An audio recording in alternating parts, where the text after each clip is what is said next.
Nadie sabe lo que sucederá. Ese es el tema de esta mañana. Y si alguno lo sabe, por favor, dígamelo. Así tomo nota y tomo los recaudos que deba tomar para lo que ha de venir, ¿no? Pero a veces en la búsqueda y proyección de nuestras vidas, ¿cuánto nos facilitaría saber lo que va a suceder? Saber lo que nos espera, saber si tomo esta decisión va a suceder aquello o lo otro, pero no tenemos ese control y dominio de las circunstancias y de las cosas. No va a ser nuestro texto, pero en Hechos 1:7, se los leo, había una inquietud de parte de los discípulos del Señor Jesucristo en cuanto a las cosas que habían de venir, y les dice así, en Hechos 1:7, y les dijo: no os toca a vosotros saber los tiempos o las sazones que el Padre puso en su sola potestad. Los discípulos estaban inquietos. ¿Qué es acaso tu segunda venida va a ser en nuestro tiempo, en estos días? ¿Debemos seguir con nuestra vida así como la seguíamos o debemos ya dejar todo lo que estamos haciendo y esperar nada más el tiempo de tu venida? Y Jesús les dice: tranquilos, tranquilos. No les toca a ustedes determinar los tiempos y las ocasiones de todas las cosas o cómo han de suceder, porque Dios tiene planes soberanos y no siempre vamos a entender cómo Él ha organizado la cronología de sus tiempos, las cosas, en su sola potestad. Pero, en el versículo 8 justamente pone un pero, algo que debe tranquilizarles, dice: pero recibiréis poder cuando haya venido sobre vosotros el Espíritu Santo y me seréis testigos en Jerusalén, en Judea, en Samaria y hasta lo último de la tierra. ¿Qué significa eso? Más allá de lo que significa como iglesia, como creyente, la llegada del Espíritu Santo, que sella a los creyentes en el momento de la conversión, que nos capacita para la obra de Dios, para la predicación del Evangelio y todas esas cosas, ese pero también hace una distancia, diferencia entre la pretensión de querer saber y entender lo que va a suceder y cuándo, y en lo que debo hacer. Pero me seréis testigos. Hay una cosa, dice, que ha de preocuparles a ustedes. No es tanto lo que va a suceder mañana, ni cuándo va a suceder el fin del tiempo. Lo que debe preocuparles es cómo están viviendo sus vidas hoy. ¿Están viviendo como testigos fieles? ¿Están sirviéndome? Esa ha de ser realmente nuestra gran preocupación. No tanto entender los procesos de los tiempos de Dios, sino ser parte en los procesos de los tiempos de Dios. ¿Entienden? Eso ha de ser realmente nuestra gran preocupación. Les voy a contar una anécdota. Tengo acá anotada ya por el año 1660. No sé si alguien escucharon hablar de Juan Bunyan. Muy bien, un par de lectores. Fue el que escribió El progreso del peregrino, una de sus obras. Está la otra que no es tan conocida como Alma humana también, de otros pequeños escritos bastante populares, ¿no? De los más vendidos después de la Biblia y todo divulgado en su tiempo. Fue un gran hombre de Dios. Un día lo encarcelaron por predicar el Evangelio. Un amigo lo siguió hasta que entraron a la cárcel y yo ve cuando lo meten, cierran esas puertas pesadas de hierro detrás de él, y se dirigió a la casa a hablar con la esposa de Juan Bunyan para intentar consolarla un poco y decirle: no entiendo. Le dijo: no entiendo cómo es que hombres buenos como él terminan en la cárcel y hombres tan malvados siguen haciendo sus vidas y no les pasa absolutamente nada. Está un poco frustrado este amigo de Juan Bunyan. Y la mujer le dijo: ¿no lo entiende? Mis hijos me preguntan, ¿por qué? Y esta señora le dijo sabiamente, se ve que era el patrón o algo, aquel hombre le dijo: ¿usted le da explicaciones a sus funcionarios o empleados de las decisiones que toman en la empresa? El dueño de la empresa tiene la obligación de darle explicaciones a todos los que contrata de por qué hace forma de negocio de esta manera, de aquella otra o cual otra. dice, no, bueno, nosotros servimos a Dios. Nosotros procuramos andar haciendo la voluntad de Dios y lo que Él nos manda que hagamos, pero no le pedimos a Dios explicaciones de el porqué de las cosas, simplemente procuramos serle fieles en aquello que Él nos ha encomendado. El Señor no tiene por qué darnos razones, debemos gozarnos en ser parte de su obra, en parte de lo que es su ministerio, su trabajo. Ahora sí vamos a ir a nuestro texto. Vamos a retomar. Habíamos dejado, el domingo pasado hicimos una pausa con el estudio de Eclesiastés, pero vamos a tomar ahí en Eclesiastés capítulo 9. Eclesiastés capítulo 9. Porque acá el predicador nos habla de las incertidumbres de la vida. ¿Qué es lo que hemos de esperar? ¿Cómo hemos de actuar en base a todas estas cosas? En los capítulos 9, 10 y 11 habla de esas incertidumbres. Encontramos expresiones como nada saben, no conocen. O sea, estas cosas que realmente nos inquietan, Él las expresa en esa visión temporal que hace en la sabiduría que Dios le había dado, visión horizontal, ¿no? Leemos ahí en Eclesiastés capítulo 9, los primeros versículos, que dice así: ciertamente he dado mi corazón a todas estas cosas, para declarar todo esto, que los justos y los sabios y sus obras están en la mano de Dios. Que sea amor o que sea odio, no saben los hombres, todo está delante de ellos. Todo acontece de la misma manera a todos. Un mismo suceso ocurre al justo y al impío, al bueno, al limpio y a lo limpio, al que sacrifica y al que no sacrifica, como al bueno, así al que peca, al que jura, como al que teme el juramento. Este mal hay entre todo lo que se hace debajo del sol, que un mismo suceso acontece a todos, y también que el corazón de los hijos de los hombres está lleno de mal y de insensatez en su corazón durante su vida, y después de esto se van a los muertos. Aún hay esperanza para todo aquel que está entre los vivos, porque mejor es perro vivo que león muerto, porque los que viven saben que han de morir, pero los muertos nada saben. No tienen más paga, porque su memoria es puesta en olvido. También su amor y su odio y su envidia fenecieron ya y nunca más tendrán parte en todo lo que se hace debajo del sol. Anda y come tu pan con gozo y bebe tu vino con alegre corazón, porque tus obras ya son agradables a Dios. En todo tiempo sean blancos tus vestidos y nunca falte ungüento sobre tu cabeza. Goza de la vida con la mujer que amas todos los días de tu vida, de tu vanidad, que te son dados debajo del sol, porque los días de tu vanidad, porque esta es tu parte en la vida. Y en tu trabajo con que te afanas debajo del sol, todo lo que te viniera a la mano para hacer, hazlo según tus fuerzas, porque en el Seol a donde vas no hay obra, ni trabajo, ni ciencia, ni sabiduría. Hasta ahí la lectura, los primeros versículos. Salomón está buscando alguna respuesta y concluye que nada se escapa a la visión de Dios, a la mano de Dios, al control de Dios, aún aquellas cosas que podemos ver como aparentemente malas o las buenas. Pero sí va a ser difícil entender el proceso de esas cosas, y es lo que vamos a intentar mirar nosotros. No sé si han escuchado el dicho ese: caminante, no hay camino, se hace camino al andar. ¿Lo habían escuchado eso? Caminante no camina, se hace camino al andar. Eso es mentira. Eso es un dicho popular, pero no es cierto.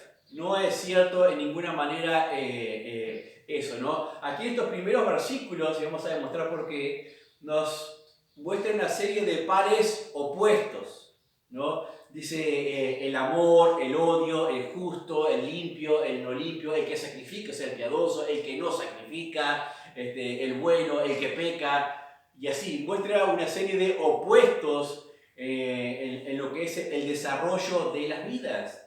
Pero lo cierto es que todas estas cosas, buenas y malas, están delante de nosotros y son caminos que nosotros mismos transitamos en base a nuestras propias decisiones, en base a nuestra propia sensatez o insensatez o sabiduría. No hay nada nuevo debajo del sol, es lo que nos va a explicar el predicador Salomón. No vamos a nosotros acá en este siglo decir vamos a ser diferente a todos los hombres en la antigüedad y vamos a hacer algo completamente diferente con nuestras vidas. No lo vamos a lograr porque no hay nada nuevo debajo del sol de ninguna manera.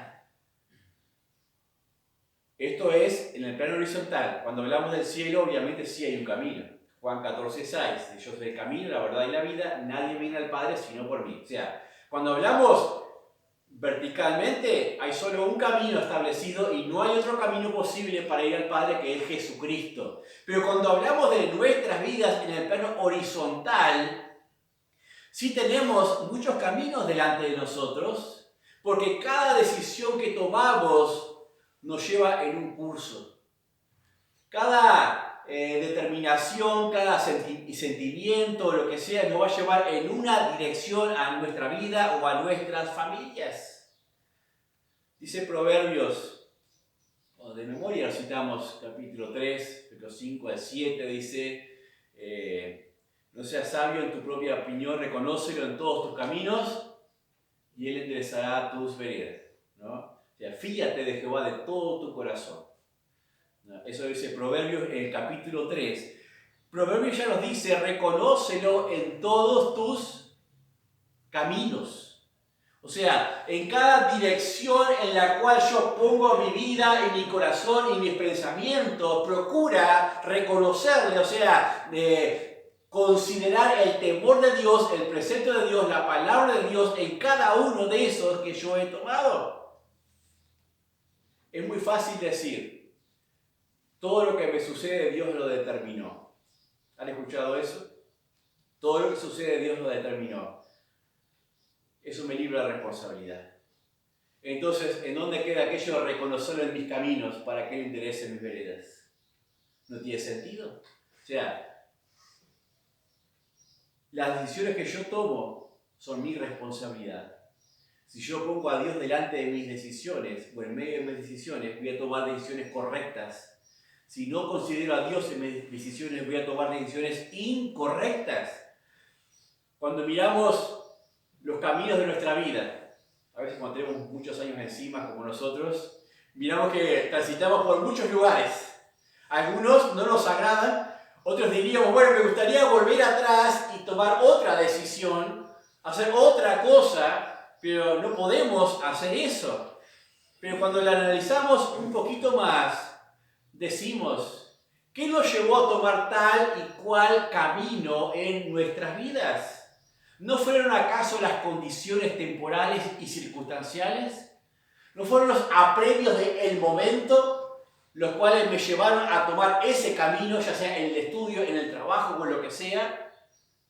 Es de esa manera. Difícilmente podré mirar hacia atrás y decir que en cada uno de mis caminos lo que me condicionó para tomarlo fue el temor de Dios, que hubiera sido buenísimo. Pero si somos sinceros con nosotros mismos, a veces son las circunstancias y no el temor de Dios el que nos lleva a tomar determinadas decisiones y determinados caminos.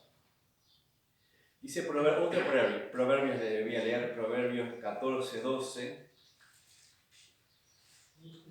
Proverbios 14, versículos 12, 13, 14.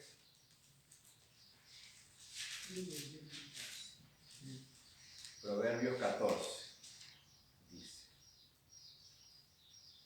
hay camino que al hombre le parece derecho, pero su fin es camino de muerte.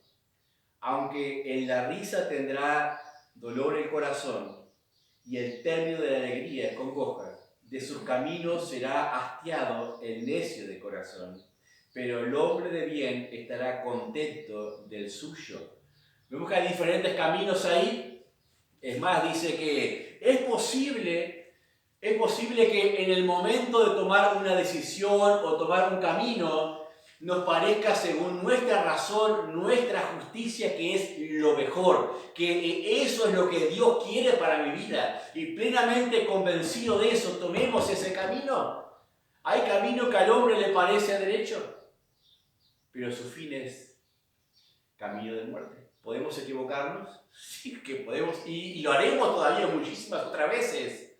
Más, porque dice también al final del versículo, dice, pero el hombre de bien estará contento en el suyo, en el camino que ha establecido de bien, porque ha considerado los preceptos de Dios, los mandamientos de Dios, la ley de Dios. No dice que va a encontrar todo color de rosa en ese camino, sino que estará contento, o sea, su alma estará en paz en el camino que ha tomado. ¿Te has equivocado alguna vez? Díganme que sí, por lo menos me consuelo un poco más, porque yo me he equivocado muchas veces. Claro, que nos equivocamos. ¿Sabe que equivocarse es parte de la necedad natural del hombre? ¿A qué me refiero con necedad natural? Tenemos la gran necesidad de mirarnos a nosotros mismos. La gran necesidad de contemplar nuestros propios intereses. Por eso es que las circunstancias llegan a tener tanta fuerza ante la toma de decisiones, porque miramos por nuestros intereses del momento. Por eso digo que equivocarse es parte de la necedad natural.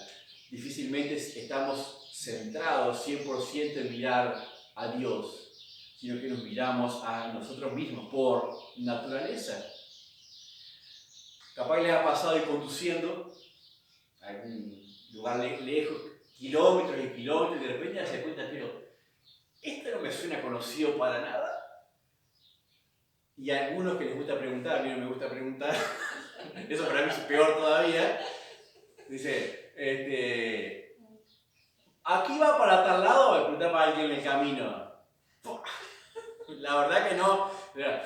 Media hora más atrás tenías que haber doblado en un cruce allá y irte a agarrar para el otro lado y diciendo, algunos somos tan testarudos que decimos, no, yo creo que igual es por acá y seguimos por ahí. Me ha pasado también, así que y termino dando una vuelta más gigante todavía. Pero, podemos dar vuelta, ¿no? ¿Qué hago? Pero y en los caminos de la vida, a veces empezamos a transitarlos y de repente encontramos entendimiento y sabiduría y consejo. Y decimos, pero ¿has cerrado el camino? ¿No era por ahí el camino? ¿Y cómo volvemos para atrás en los años? Eso sí que es más complicado y más difícil que decir, ¿qué hago con mis caminos? Podemos, según Proverbios, todavía decir, bueno, encomienda a Jehová tu camino y Él enderezará tus veredas. Tenemos todavía la fidelidad de nuestro Dios para todavía enderezar nuestras veredas, nuestros caminos, reimpulsarnos otra vez para el camino correcto. Elegir los caminos. Hay algunos pasajes en el Antiguo Testamento en los cuales Dios llamó a su pueblo a elegir caminos y le puso así clarito, acá o acá, elige tú. A veces algunos dicen que es imposible que el hombre elija su camino, simplemente lo transcurre, cursa por él y es simplemente lo que Dios estableció. Eso es fatalismo. Fatalismo no está en la Biblia. Dios es un Dios de orden, amoroso, misericordioso con lo suyo, justo, ¿no? Y nosotros debemos tomar decisiones todos los días. Hoy tomaron la decisión de llegar hasta acá. Eligieron ese camino, el camino de congregarse, el camino de buscar a Dios, de escuchar sus palabras. Les voy a leer un par de ejemplos. Deuteronomio, capítulo 30. Deuteronomio, capítulo 30, versículos 15 al 16.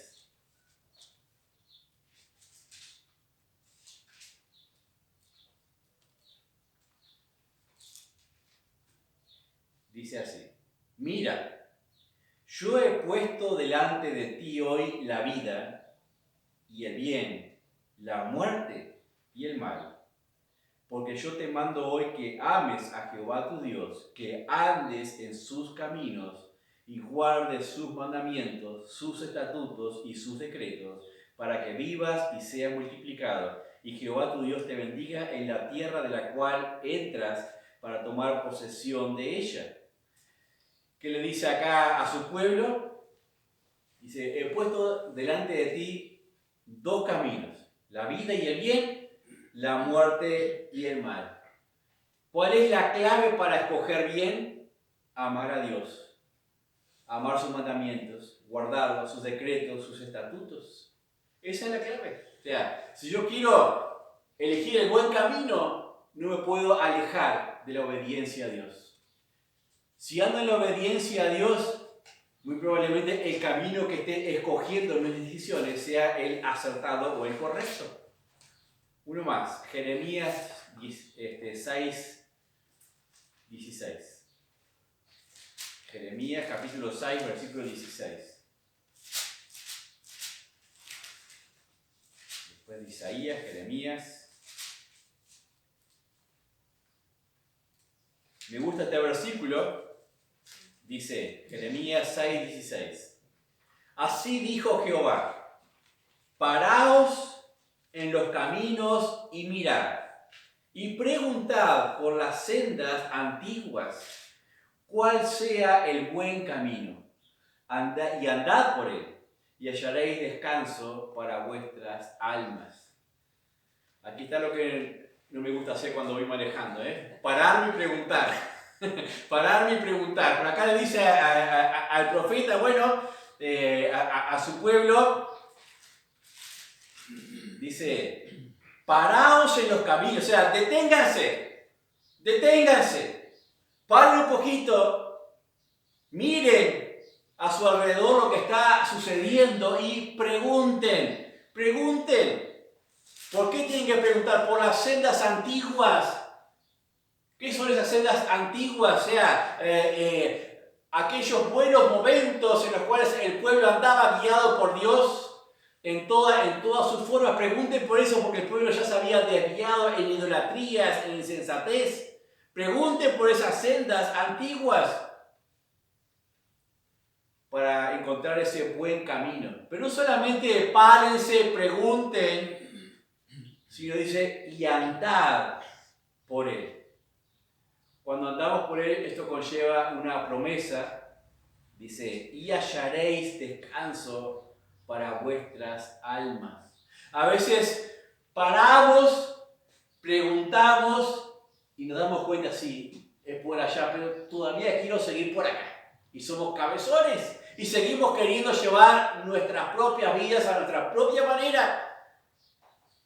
Y seguimos padeciendo los mismos males, sin hallar descanso para nuestras almas.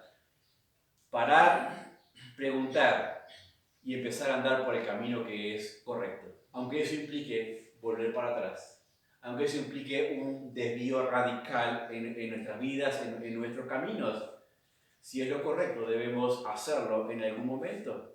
Dice el versículo 17, puse también sobre vosotros atalayas, que dijesen, escuchad al sonido de la trompeta.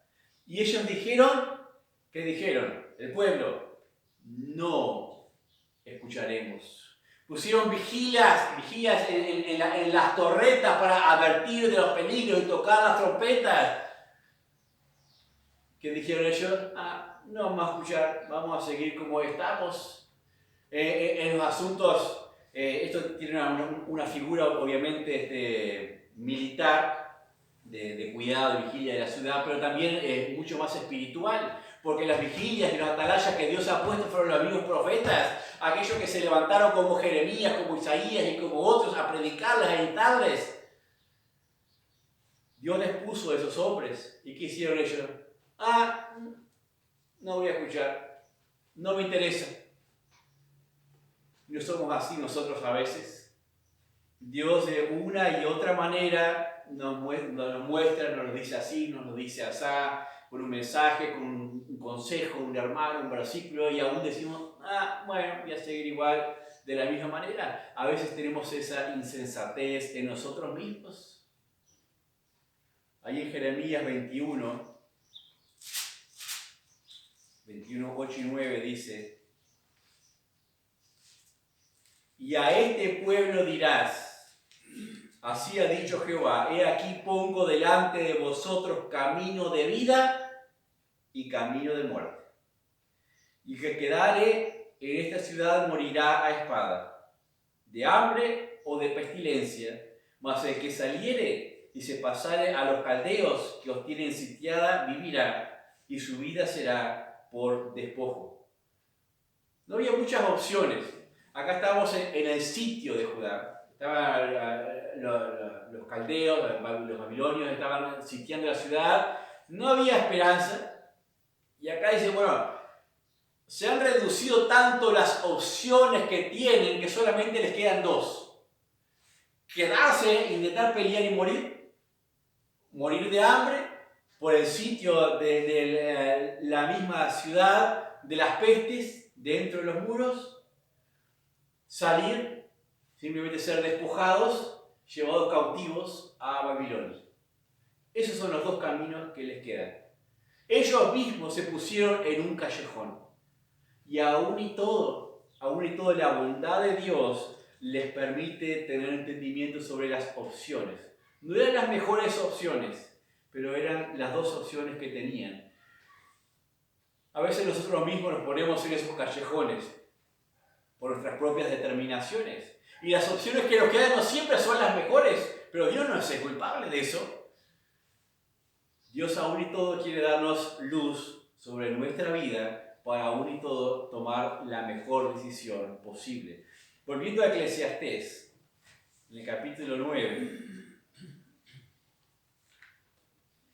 vemos que hay caminos de tránsito general y caminos especiales. Pero esos caminos no los hacemos nosotros. Esos caminos los transitamos nosotros. Con nuestras propias decisiones y determinaciones. Hay un camino en Cristo que es hacer la voluntad de Dios. Que esperemos que ese sí lo tomemos nosotros. Tomemos esa decisión de realmente amar la palabra de Dios y la voluntad de Dios. Pero Salomón nos recuerda en estos versículos que no hemos de alarmarnos en demasía porque acá dice que a los buenos suceden cosas malas, a los malos suceden cosas buenas, leímos en Eclesiastés capítulo 9. No hemos de alarmarnos por eso que no sabemos qué va a suceder ni las cosas que nos suceden, porque aún y todo podemos tomar una buena decisión y hacer lo bueno y no sucedernos lo bueno. Sucedernos lo malo, pero Dios no es culpable de eso tampoco. Dios sí nos va a sostener, nos va a dar sabiduría para pasar por estas circunstancias y tiempos, porque estamos en un mundo de maldad. Es imposible que, aún haciendo todo lo bueno, transitando en este mundo, no nos choquemos con la maldad, porque es un mundo de maldad y de pecado. Es más, incluso cuando alguien procura ser fiel a Dios 100%, va a encontrar mayor obstáculo en este mundo, mayor presión para dejar de hacer de esa forma.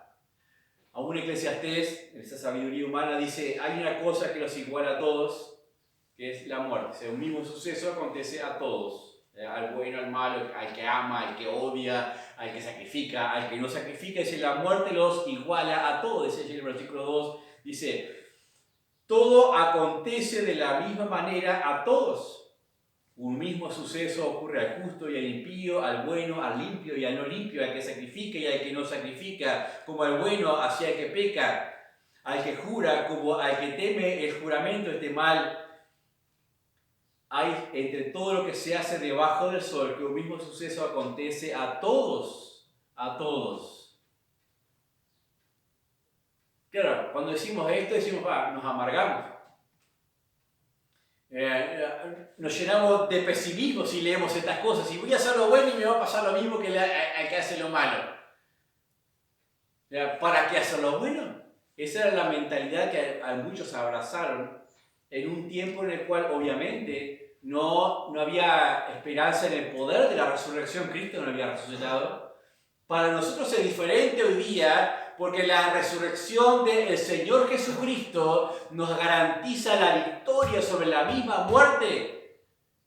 Y creemos en la resurrección de entre los muertos. Entonces la visión de Salomón le lleva hasta la tumba. La tumba los iguala a todos, pero nuestra visión como hijos de Dios pasa mucho más de allá, de la misma tumba, hacia los mismos cielos. O sea, ya esta proyección limitada de visión de vida no es para nosotros, o no debería ser para nosotros. Pero aún y todo, en los siguientes versículos, recuerden que ellos pensaban que la retribución de Dios la recibían en vida. Si uno era bendecido y le iba bien, Dios le bendijo. Si uno tenía calamidades y le iba mal, algo habrá hecho. Como en el caso de Job, los amigos venían y le decían, bueno, algo habrás hecho. Si te viene todo esto. Y si Job era justo. Pero esa era la visión limitada que se tenía solamente considerando los aspectos materiales, ¿no? Ahí en los versículos 4 al 6 decía, aún hay esperanza para todo aquel que está entre los vivos. Porque mejor es perro vivo que león muerto, porque los que viven saben que han de morir, pero los que murieron nada saben, ni tienen más paga, porque su memoria es puesta en el olvido. Y sigue ahí hablando el pasaje. Dice, mientras uno está vivo, tiene expectativas, tiene sueños, tiene proyecciones, puede hacer correcciones y todo lo demás, pero cuando uno muere, ya nada puede hacer. Ya no tiene más esperanza para su vida, es lo que dice acá básicamente el escritor al escribir estas cosas. El consejo de él es, bueno, vive de tal forma que te acarrees la menor cantidad de males posible, vive de la mejor forma para que vivas de la forma más tranquila posible, pensando en el límite, en la muerte, nada más, ¿no? Pero para nosotros el tema cambia. Dice el apóstol Pablo, para mí el morir es ganancia. El vivir es Cristo y el morir es ganancia. Ya el vivir no es alcanzar la vida lo mejor posible para satisfacer mis necesidades, sino vivir una vida para agradar al Señor Jesucristo. Así me toque como Juan Bunyan estar en una cárcel. Allí pudo escribirse esos preciosos escritos que sirvieron de aliento para muchas personas. Si bien son alegorías, pero esas alegorías pudieron circular con mayor libertad que si hubiesen sido textos bíblicos. Y sirvieron de mucho ánimo y estímulo para los mismos creyentes que estaban dudando, escondidos en medio de persecuciones. Para mí el vivir es Cristo y el morir es ganancia. Si queremos ser oportunistas en la vida, busquemos el oportunismo de servir a Cristo. Ese es el mejor oportunismo que podemos buscar nosotros, servir a nuestro Señor Jesucristo, porque al fin y al cabo no sabemos lo que sucederá mañana, no tenemos control de las cosas, entonces ¿para qué trabajar en base a proyecciones materiales que no sabemos ni cómo van a resultar? Pero lo que sí es seguro, que servir a Cristo da regocijo a nuestra alma, nos llena de paz y nos llena de gozo a nosotros. Es posible que haya creyentes viviendo según la mentalidad antiguo testamentaria todavía. ¿Qué es eso, creyentes viviendo según la mentalidad antiguo testamentaria? Vive tu vida, disfruta del bien hoy, disfruta de lo que tienes y mañana moriremos y ya está. Todo se acabará. Creyentes no podemos vivir de esa manera. Debemos renovar nuestro entendimiento, nuestra mente. Hay una forma correcta de vivir la vida. Hay un pasaje que no lo vamos a leer, allí en Marcos 8, para los que anotan, 8:34 y 38, cuando habla del rico que amontonó en sus graneros, los edificó más grandes, dijo, alma, ahora tienes para muchos años, para regocijarte, para comer, para estar tranquilo, en paz. Dice, necio, esta noche viene a pedirte tu alma. ¿Y lo que has provisto de quién será? ¿De qué le sirvió toda esa proyección hacia adelante en los aspectos materiales cuando no sabe lo que va a hacer mañana? Si hoy te viene a pedir tu alma. Si vamos a vivir el presente, procuremos ganancias eternas. procuremos vivir para las ganancias que realmente van a durar y proyectarse hacia la misma eternidad.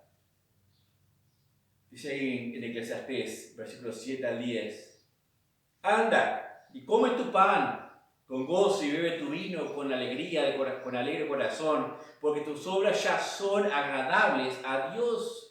Y en todo tiempo sean blancos tus vestidos y nunca falte un vuelto sobre tu cabeza. Goza de la vida con la mujer que amas. Todos los días de tu vida son de tu vanidad, que te son dados debajo del sol. Todos los días de tu vanidad, porque esta es tu parte en la vida y en tu trabajo con que te afanas debajo del sol. Este es el mismo razonamiento. Lo más sensato para el que no espera nada después de la muerte es vivir lo mejor que pueda acá. Esa es la filosofía que vive la mayor parte de la gente del mundo. Todos aquellos que no creen en la eternidad, ¿qué procuran hacer con su vida? Los que tienen más o menos ordenados los dados en la cabeza. Porque algunos que no lo tienen hacen cosas que las veces, pero no puede ser, se arruina la vida solo, ¿no? Pero los que más o menos, que conocemos, un montón de gente así, que no cree en la eternidad, pero busca de alguna manera trabajar, esforzarse por alcanzar el sosiego, la paz, la estabilidad, la alegría, el confort, todas estas cosas, la salud para su vida. Eso es una filosofía de vida terrenal que no tiene esperanza en la eternidad.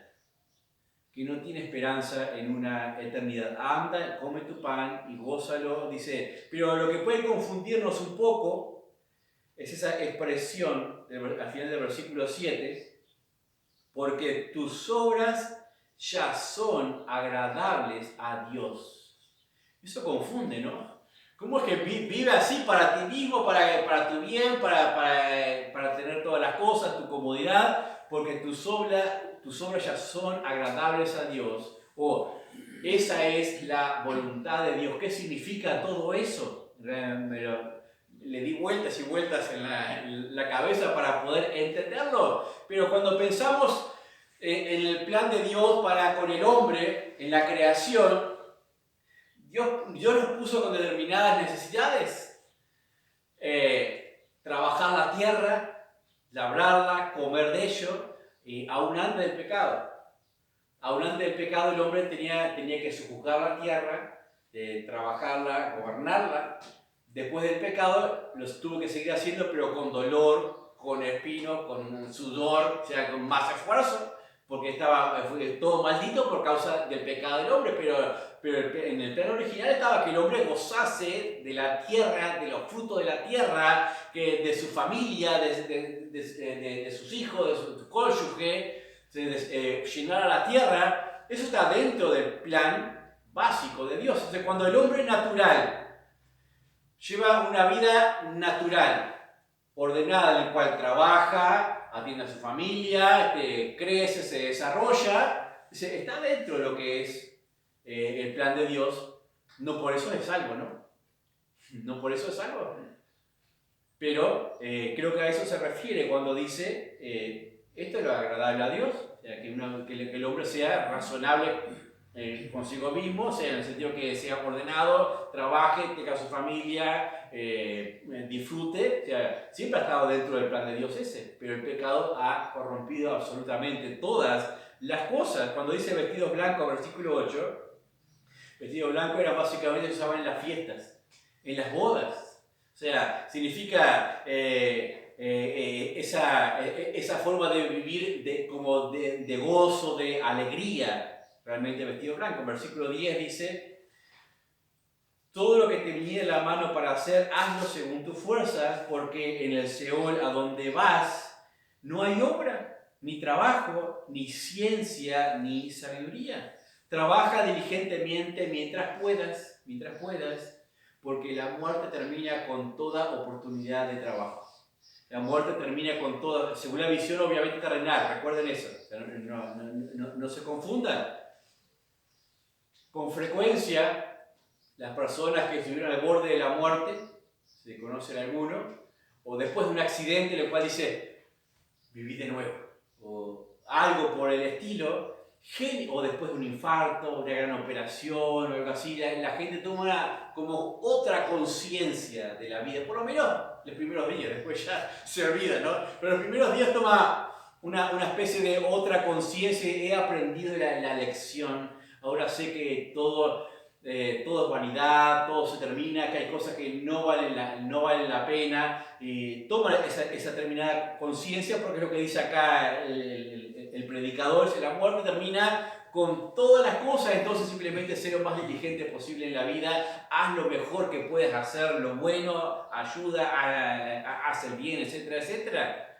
Versículo 11 al 12 dice, me volví y vi debajo del sol que ni es de lo ligero la carrera, ni la guerra de los fuertes, ni aún de los sabios el pan, ni de los prudentes las riquezas, ni de los elocuentes el favor, sino que tiempo y ocasión acontecen a todos, porque el hombre tampoco conoce su tiempo, como los peces que son presos en la mala red, y como las aves que se enredan en lazo, así son enlazados los hijos de los hombres en el tiempo malo, cuando cae de repente sobre ellos. Tiempo y ocasión acontecen a todos.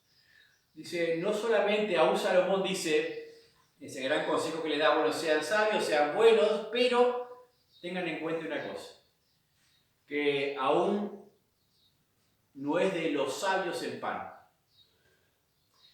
Aún no son los fuertes los que ganan las guerras. Ni siquiera son los rápidos los que van a ganar las carreras. Entonces, ¿qué pasa? Y es lo que vemos. A veces no es el que tiene más entendimiento el que alcanza las cosas, sino a veces el que hace trampas, el que las logra. No es el más fuerte, o sea, que gana, sino a veces el más débil porque toma esquivos o lo que fuere. No es el más rápido que gana la carrera. La carrera, por ejemplo, la fábula de la tortuga y la liebre, todas la conocemos. Entonces, ¿qué pasa? Dice Salomón, el hombre no tiene control de lo que sucederá. Si tuviésemos control de lo que sucede, entonces me voy a preocupar de ser fuerte, sabio y rápido. Entonces me garantizo todo en la vida, toda victoria, todo triunfo. Pero dice, ni eso te lo puede garantizar en ninguna manera, porque tiempo y ocasión acontecen a todos. Aún queriendo hacer todo lo bueno, es posible que me encuentre con lo malo. No controlamos nuestro futuro. Esa es la conclusión que hace Salomón en este pasaje. No tenemos control de nuestro futuro. Cuando habla del sabio acá, da una ilustración. Cuando dice el versículo 13, creo que esta es una experiencia real, histórica, que la contempló, la vio, la conoció de primera mano. Dice, también vi esta sabiduría debajo del sol, la cual me parece grande. Una pequeña ciudad y pocos hombres en ella. Y viene contra ella un gran rey, y la asedia, y levanta contra ella grandes baluartes. Y se halla en ella un hombre pobre, sabio, el cual libra a la ciudad con su sabiduría, y nadie se acordaba de aquel hombre pobre. Entonces dije yo, mejor es la sabiduría que la fuerza, aunque la ciencia del pobre sea menospreciada y no sean escuchadas sus palabras. Las palabras del sabio escuchadas en quietud son mejores que el clamor del Señor entre los necios. Mejor es la sabiduría que las armas de guerra, pero un pecador destruye mucho bien. Probablemente sea algo histórico eso, que habla de ese pobre sabio en la ciudad, el rey fuerte con su gran ejército sitiándola, pero con la sabiduría de este hombre pobre sabio puede ser librada la ciudad. Pero sin embargo, es muy probable también que a ese hombre, por ser pobre, no se le escuche. y se reciba la ruina. Creo que es lo que se refiere acá, pero un pecador destruye mucho bien. O sea, al no escuchar a ese hombre sabio, por su condición social, termina haciendo una gran destrucción sobre todo lo demás. Entonces preguntamos, ¿de qué le valió al fuerte la guerra, al rey fuerte? Si solamente por la sabiduría de un hombre pobre dentro de la ciudad fue derrotado. No le sirvió de nada, toda su fuerza tuvo su ejército. Pero ¿de qué le sirve al hombre sabio su sabiduría si no es escuchado? O sea, realmente Salomón nos trae enseñanzas básicas y prácticas para nuestra vida que nos permiten hacer determinado tipo de reflexiones. Pero para terminar, le voy a leer un pasaje más. En Primera de Pedro, capítulo 1.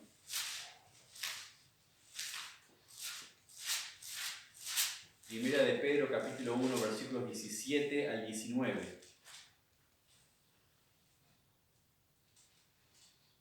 Primera de Pedro 1, 17 al 19 dice: Y si invocáis por Padre a aquel que sin acepción de persona juzga la obra de cada uno, conducíos en temor todo el tiempo de vuestra peregrinación, sabiendo que fuisteis rescatados de vuestra vana manera de vivir, la cual recibisteis de vuestros padres, no con cosas corruptibles como oro o plata, sino con la sangre preciosa de Cristo, como de un cordero sin mancha y sin contaminación. Aquí tenemos lo más importante para nuestra vida. El apóstol lo presenta como estamos en un tiempo de peregrinación. No es nada estable. Ni aún nuestros proyectos son seguros ni estables sobre esta tierra. Pero sabiendo, dice, estas cosas, sabiendo que fuimos rescatados de una vana manera de vivir, porque todo es vanidad, ¿qué debemos hacer nosotros? ¿Cómo debemos conducirnos? Con temor y temblor todos los días de nuestra peregrinación. Eso es la forma correcta de llevar nuestras vidas. Callejones, caminos, decisiones. ¿Qué sucederá mañana? ¿Sabemos? Recuerdo cuando Moisés venía huyendo con todo su pueblo, venía el rey Faraón con el ejército detrás y llegaron frente al Mar Rojo, estaban las montañas a los lados y el ejército detrás. ¿Había camino para seguir adelante? ¿Se quedaron sin caminos? Uno dirá humanamente, sí, se quedaron sin caminos, pero tenían caminos. Tenían un camino para seguir adelante. No lo podían ver, pero tenían un camino. ¿Cuál era el camino que tenían delante? En medio del mar. Pero no estaba que no lo podían ver. ¿Por qué no lo podían ver? Por incredulidad. La mayoría de ellos temían y empezaron a quejarse contra Moisés, contra Dios. Era mejor haber muerto en Egipto que venir acá y hacernos morir acá en el desierto. Y ahora Moisés, Dios le tiene que decir, ¿y por qué clamas a mí? ¿Camina? O sea, entonces toca el agua con su bastón y se abre el agua y camina como por tierra seca. ¿Estaba el camino ahí antes que abriera el mar? Estaba tapado, pero estaba el camino ahí. No se inventó la tierra que había allí debajo. ¿Qué le faltaba para ver el camino? Andar en obediencia. A veces nosotros nos encontramos en esos callejones y decimos, pero no puedo hacer más nada. No hay nada que hacer. Siempre hay algo que hacer. Obediencia. Obedezcamos a Dios en lo que Él quiere que hagamos en nuestra posición. Y ahí vamos a poder ver el camino. A veces nos gustaría ver el camino y el horizonte y lo que va a suceder para empezar a caminar. No. Comienza a obedecer por medio de la fe. Y vas a ver que Dios te va a mostrar que el camino ya está marcado para andar en fidelidad y en su protección. Obedecer, andar en la fe. Vamos a orar. Padre, damos gracias en esta hora, Señor, por la oportunidad de abrir tu palabra. Padre, enséñanos a no andar neciamente conforme a nuestros propios pensamientos y razonamientos, sino, Padre, ser sensibles a tu voz, a tu palabra, a tus mandamientos, aquello que tú esperas de nosotros y nos has hablado en esta mañana. Padre, ayúdanos a ser fieles en la obediencia, en la forma que tú nos permitas serlos, en las capacidades que tú nos has dado, Padre, ser fieles a ti. Sabemos que tú eres fiel para con nosotros, tus caminos son preciosos, son deleitosos, oh Dios. Y Padre, tú nos ayudas aún en tiempo de tribulación, de angustia, de incertidumbre en este mundo, Señor. Padre, sabemos que somos peregrinos y nos gozamos mirando hacia los cielos, sabiendo que allí nos esperas tú, oh Dios, nuestra salvación gloriosa por medio de Cristo. Padre, guárdanos de nosotros mismos y permítenos caminar conforme a la obediencia de tu palabra. Te lo pido en el precioso nombre de Jesús. Amén.